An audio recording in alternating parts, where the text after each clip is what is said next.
তেজদাসকাঠি কলেজের বিজ্ঞান বিভাগের একাদশ দ্বাদশ শ্রেণীর প্রিয় শিক্ষার্থীবৃন্দ, আশা করি তোমরা ভালো আছো এবং সুস্থ আছো।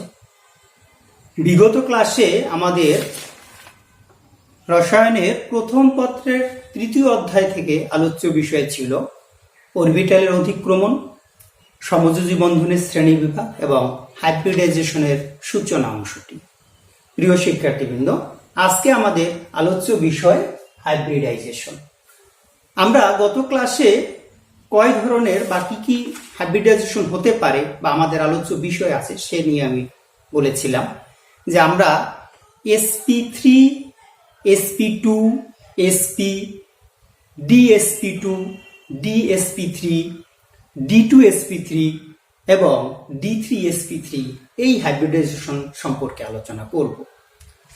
আমরা বিগত ক্লাসে হাইব্রিডাইজেশনের সংজ্ঞায় বলেছিলাম যে দুই বা ততোধিক কাছাকাছি শক্তি সম্পন্ন অরবিটাল একত্রে মিলিত হয়ে একই শক্তি সম্পন্ন সমান সংখ্যক এবং একই আকৃতির নতুন অরবিটাল তৈরির প্রক্রিয়াকে বলছি আমরা হাইব্রিডাইজেশন। বিষয়টা এরকম, যদি আমরা ব্যাখ্যা করি যে আমরা মেলায় যাই, ঝালমুড়ি খাই না? সেখানে কি হয়? সেখানে মুড়ি দেয়, চানাচুর দেয়, তেল দেয়, পেঁয়াজ দেয়, মরিচ দেয়। এখন তার দেখো সেই যে তৈরি করার পরে প্রত্যেকটা জায়গা থেকে আমরা যদি ঝালমুড়িটা খাই, স্বাদ একই রকম আসে। কিন্তু তুমি যদি আলাদা করে মুড়ি খাও, তার স্বাদ আলাদা, চানাচুর খাও, তার স্বাদ আলাদা, তাই না? তো আমরা যদি বলি যে মনে করো 100 গ্রাম নিলাম আমি মুড়ি, এর সাথে আমি 80 গ্রাম নিলাম কি চানাচুর, আর আমি কি করলাম 10 গ্রাম নিলাম পেঁয়াজ, 5 গ্রাম তেল, 5 গ্রাম মরিচ, তাহলে আমার টোটাল আমি মিলাইলাম 200 গ্রাম। তাহলে আমাদের তৈরি হবে কতটুকু? আসলে কি কমবে না, 200 গ্রামে তৈরি হবে। তাহলে দেখো আমি যখন নিলাম সেটা ভিন্ন ভিন্ন, তাই এখানে বলা হচ্ছে দুই বা ততোধিক কাছাকাছি শক্তি সম্পন্ন অরবিটাল। যেমন এখানে বলছি এই একটা এস অরবিটাল, এগুলো পি অরবিটাল, তাহলে এস এবং পি অরবিটালের শক্তি কাছাকাছি। এবং নিলাম কি, এখানে একটা নিলাম, এখানে 3টা নিলাম, কিন্তু নিলাম কয়টা? 4টা, তৈরি হবে 4টা। তেমনি আমরা ওখানে আলাদা আলাদা করে আমরা নিলাম 100 গ্রাম, 80 গ্রাম, 10 গ্রাম, 5 গ্রাম, 5 গ্রাম, টোটাল হলো কতটুকু? 200 গ্রাম। তৈরি হবে কতটুকু? 200 গ্রাম। তাহলে আমরা এখানে অরবিটালও তেমনি একত্রে মিলিত হয়ে সমশক্তি সম্পন্ন সমান সংখ্যক, অর্থাৎ সমান সংখ্যক কি 4টা মিলাইলাম, 4টা তৈরি হবে হাইব্রিড অরবিটাল। যেমন আমরা কি আলাদা আলাদা করে 200 গ্রাম যোগ করে আমরা কি ঝালমুড়ি পেলাম 200 গ্রাম। এবং বলছে একই আকৃতির সমশক্তি সম্পন্ন। দেখো একই আকৃতির মানে এবং সমশক্তি সম্পন্ন, আমি যদি ওখানে স্বাদের সাথে তুলনা করি যে পূর্বে চানাচুর এবং কি মুড়ির স্বাদ ছিল আলাদা, কিন্তু আমি যখন এগুলোকে মিক্সড করলাম তখন কিন্তু সব অংশে মুড়ি চানাচুর অর্থাৎ ঝালমুড়ির স্বাদ একই হবে। তাহলে আমরা এখানে বলতে পারি এখানে কিন্তু আকৃতি আলাদা, কিন্তু এখানে চারোটার আকৃতি একই রকম। তো এই প্রক্রিয়াটাকেই বলছি আমরা হাইব্রিডাইজেশন। প্রথমেই আমরা আলোচনা করতে চাচ্ছি যে sp3 হাইব্রিডাইজেশন কিভাবে সংগঠিত হয় এবং একটি উদাহরণ সহ আমরা কার্বন পরমাণুর sp3 হাইব্রিড অরবিটাল দেখাবো এবং মিথেন অণুর গঠন সম্পর্কে আলোচনা করব। তো প্রিয় শিক্ষার্থীবৃন্দ, আমরা যদি দেখি যে কার্বনের ইলেকট্রন আছে 6টি, তাহলে ইলেকট্রন বিন্যাস স্বভাবতই কি হয়? 1s2, 2s2, 2px1, 2py1 এবং 2pz0। কার্বন যখন sp3 হাইব্রিড অরবিটাল গঠন করে কোনো মৌলের সাথে যুক্ত হতে চায়, তখন এই কার্বনটি কি হয়? এক্সাইটেড হয়। এক্সাইটেড হওয়ার ফলে এই এস অরবিটাল থেকে একটা ইলেকট্রন কোথায় যায়? এই জেড অরবিটালে যায়।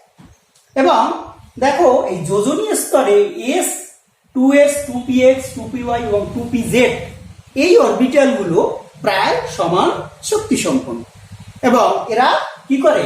একত্রিত হয়ে sp3 হাইব্রিড অরবিটাল গঠন করতে পারে। এখন প্রতিটি, এটা উত্তেজিত অবস্থায় কার্বন এরকম sp3 হাইব্রিড অরবিটাল গঠন করবে। sp3 হাইব্রিড অরবিটাল গঠনটা এখন আমরা একটু দেখি যে কার্বনের আমরা এই 2s অরবিটাল দেখলাম, এখানে এটা হচ্ছে 2s অরবিটাল, আর এখানে আছে কি p অরবিটাল। তাহলে p অরবিটাল কয়টা? 3টা p অরবিটাল, 1 2 3, এখানে 3টা p অরবিটাল আমাদের আছে, s অরবিটাল আছে একটি। তাহলে মিলল কয়টা? 1 যোগ 3, টোটাল মিলে 4টা, তাহলে তৈরি করবে 4টা। সুতরাং সমশক্তি সম্পন্ন এবং সমান সংখ্যক সম আকৃতির sp3 হাইব্রিড অরবিটাল গঠন করলো। দেখো এগুলোর প্রত্যেকটা, তাহলে এটাকে আমি sp3 বলবো, এটাও sp3, এটাও sp3, এটাও sp3। অথবা আমি যে কোনোটাকে বলতে পারি ψ1, তাহলে এটা কি হবে? ψ2, ψ3, এটা বলতে পারি ψ4। এখন প্রশ্ন আসছে যে এইটাই কি ψ1? না, আমি যে কোনোটাকে ψ1 বলি, বাকিগুলোকে ওভাবে ψ2, ψ3, ψ4 আকারে প্রকাশ করতে পারি। এখন এই যে একটি sp3 হাইব্রিড অরবিটালের সাথে আরেকটি sp3 হাইব্রিড অরবিটালের বন্ধন কোণ হবে কতটুকু? 109 ডিগ্রি 28 মিনিট, বা আমরা বলতে পারি 109.5 ডিগ্রি বলতে পারি। বন্ধন কোণ এরকম হবে, এবং এইগুলো এর আকৃতি কি হবে? এর আকৃতি হবে চতুস্তলকীয়। কিরকম? চতুস্তলকীয়। চতুস্তলকীয় হলেই মূলত বন্ধন কোণটা এরকম হয়।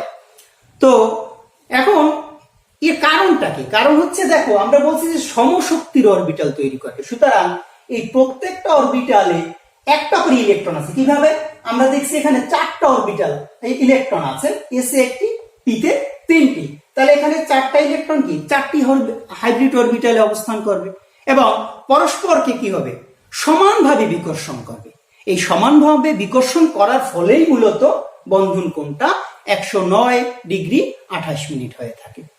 এখন আসো যে মিথেন অণু কিভাবে গঠিত হয়। তাহলে মিথেন অণু গঠনের সময় কার্বনের sp3 হাইব্রিড অরবিটাল গঠন করে, আমরা সেটা এখানে sp3 হাইব্রিড অরবিটালটা দেখালাম।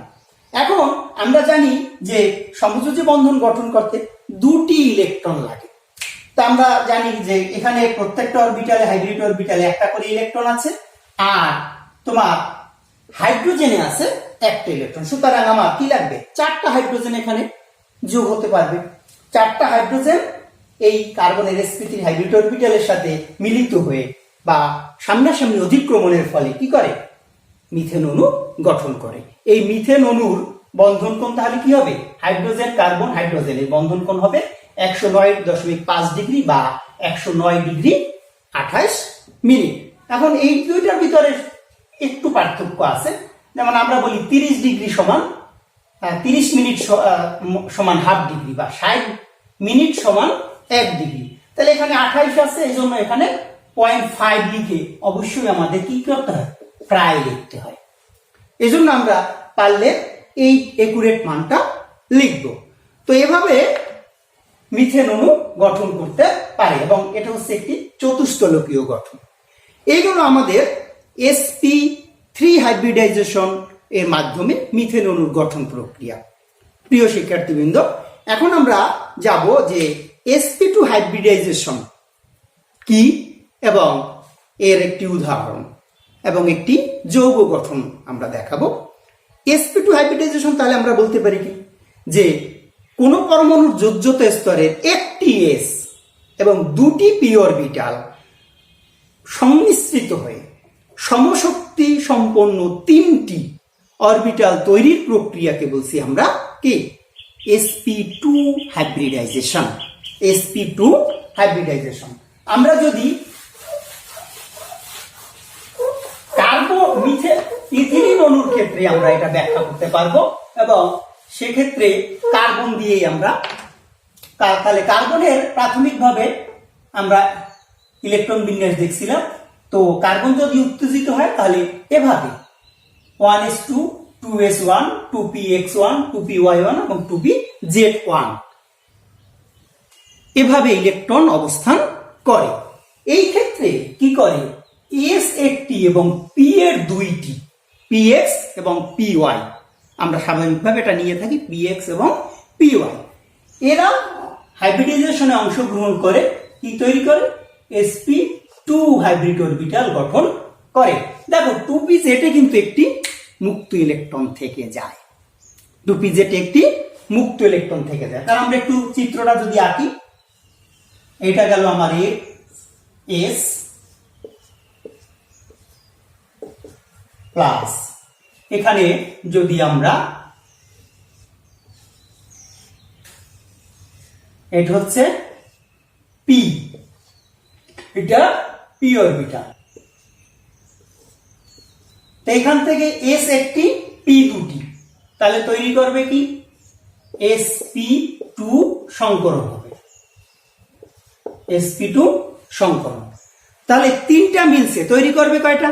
নিশ্চয়ই তিনটা তৈরি করবে। তাহলে আমি যদি সেটা গঠনটা এইরকম দেখাই, অর্থাৎ এই, তাহলে এখানে দেখো 1 2 3টে ইলেকট্রন আছে, তাহলে এখান থেকে একটা, এখান থেকে দুইটা, টোটাল 3টে ইলেকট্রন। তাহলে 3টে ইলেকট্রন 3টা sp2 হাইব্রিড অরবিটালে থাকবে। এখন আমাদের কিন্তু 2pz-টা রয়ে গেছে, সেটা কিভাবে কি করবে? সেটা এইভাবে অসংকরিত বা বিশুদ্ধ অরবিটাল হিসাবে থেকে যাবে।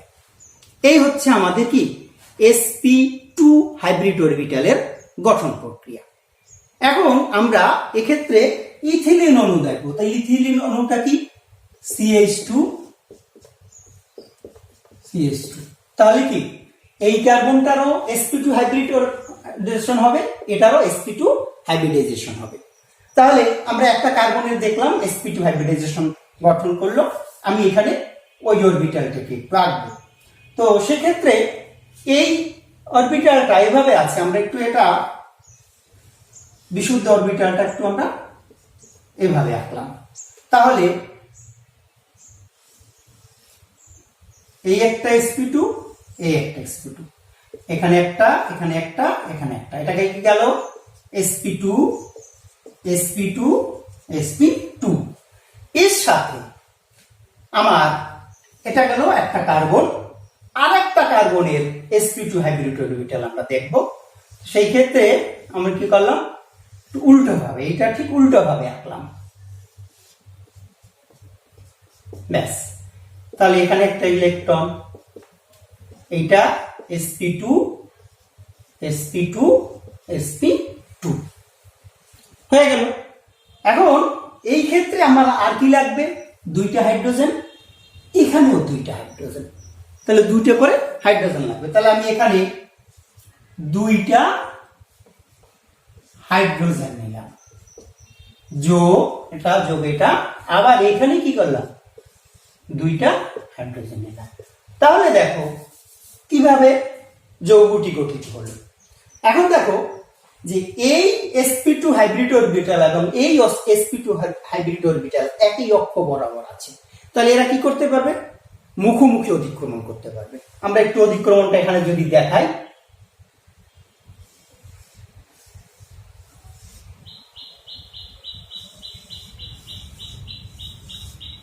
ব্যাস, এই হয়ে গেল একটা সিগমা বন্ধন হয়ে গেল। এখানে একটি অসংকৃত বিশুদ্ধ অরবিটাল আছে। এখন এই দুইটা হাইড্রোজেন কোথায় যাবে? এই দুইটা হাইড্রোজেন এখানে একটা অংশ গ্রহণ করবে, এখানে একটা অংশ গ্রহণ করবে, ব্যাস, এখানে একটা অংশ গ্রহণ করবে, এখানে একটা অংশ গ্রহণ করবে। তাহলে আমরা কি লিখতে পারি? হাইড্রোজেন কার্বন একটা বন্ধন হইল, আর একটা কার্বন, এদিকে একটা হাইড্রোজেন যোগ হইল, এদিকে একটা হাইড্রোজেন যোগ হইল, এখানে একটা হইল, এখানে একটা হইল। এখন দেখো এগুলো কি সব সিগমা বন্ধন, এগুলো সব সিগমা বন্ধন। এখন এইখানে দেখো 2pz, এখানেও আছে 2pz। তাহলে আমরা সিগমা পাই বন্ধন গঠনের সময় আলোচনা করেছিলাম যে কি একই সমান্তরালে যদি অসংকরিত অরবিটাল পাশাপাশি অবস্থান করে, তাহলে তাদের ভিতরে কি হয়? পাই বন্ধন গঠন হতে পারে। তাহলে এখানে একটি পাই বন্ধন গঠিত হবে, তাহলে এই বন্ধন দিলাম। তাহলে ইথিলিন অণুটি এভাবে গঠিত হয়। কি প্রক্রিয়ায়? ইথিলিন অণুতে কার্বন দুইটি কার্বন লাগে দুইটি কার্বনের sp2 হাইব্রিড অরবিটাল গঠনের মাধ্যমে। প্রিয় শিক্ষার্থীবৃন্দ, আমরা এরপরে যাব যে sp হাইব্রিডাইজেশন কিভাবে গঠিত হয়। sp হাইব্রিডাইজেশন, তো সেক্ষেত্রেও একইভাবে আমরা কার্বন দিয়ে আলোচনা করতে পারবো। কার্বন এমন একটি মৌল যে যেখানে যেটা দরকার হয় sp3 sp2 sp hybrid orbital গঠন করে নিতে পারে।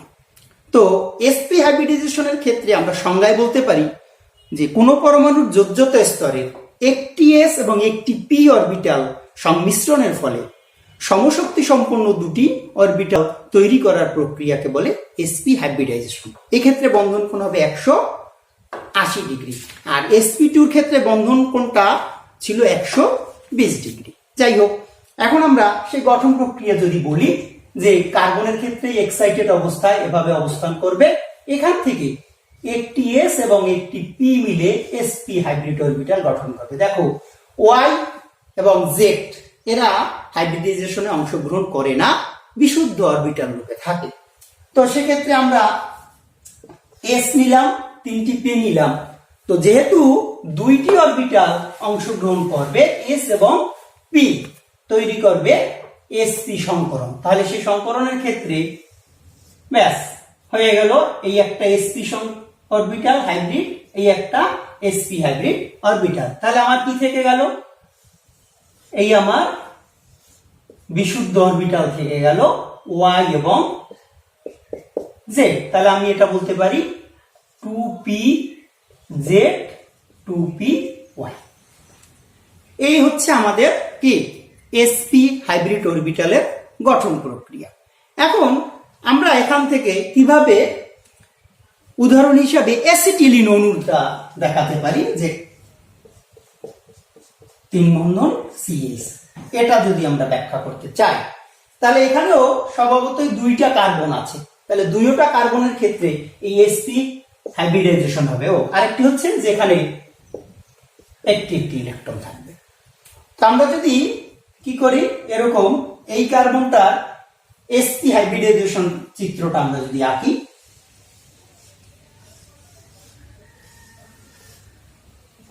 এখানে একটা এখানে একটা, এটা sp এটাও sp, আর এগুলো কি? এগুলো হচ্ছে বিশুদ্ধ অরবিটাল। আমরা একটা বলছি 2pz 2py, এর সাথে আরো একটা কার্বন